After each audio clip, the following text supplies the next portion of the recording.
Hello நண்பா, நான் ஒரு கேள்வி கேட்கிறேன். உங்க கையில இப்போ 50,000 கொடுத்தா, ஒரு வருடத்திற்கு பிறகு அது 0 ஆகுமா?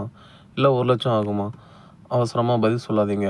ஏன்னா, இந்த கேள்வியில் தான் நிறைய பேரோட வாழ்க்கை சிக்கியிருக்கு. ஒரு பையன் இருந்தான். பெயர் அருண். அவன் மாத சம்பளம் வாங்குற சாதாரண மனிதன். ஒரு நாள் அவனுக்கு அன்எக்ஸ்பெக்டடா ஒரு 50,000 கிடைச்சது.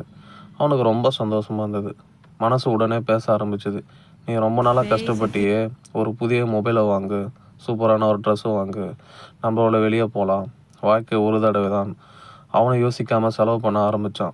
முதலில் 15,000 ஆச்சு. பிறகு 10,000 செலவு பண்ணான். அதுக்கப்புறம் ஆன்லைன் ஆஃபர். இப்போ வாங்கலைன்னா மிஸ் ஆகிடும். Limited time offer. ஒரு மாதம் கழிச்சு பார்த்தான். அவன் அக்கௌண்ட் பேலன்ஸில் பார்த்தான். வெறும் 1,800 தான் இருந்தது. அவனே அதிர்ச்சி ஆகிட்டான். நம்ம 50,000 எங்கே போச்சு அப்படின்னு யோசிக்க ஆரம்பித்தான்.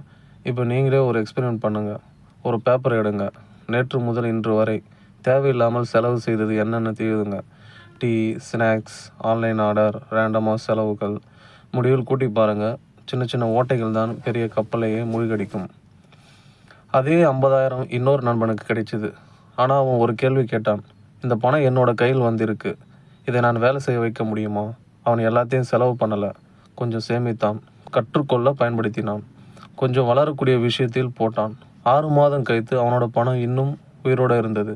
முதல் பையனோ அடுத்த சம்பளம் எப்போ வரும்னு காத்திருந்தான். பணம் ஒரு வலை போடாது.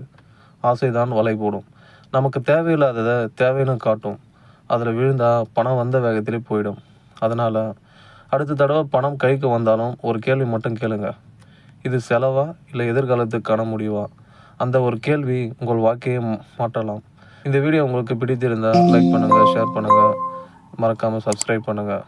கடைசியாக தேங்க்யூ ஃபார் வாட்சிங்.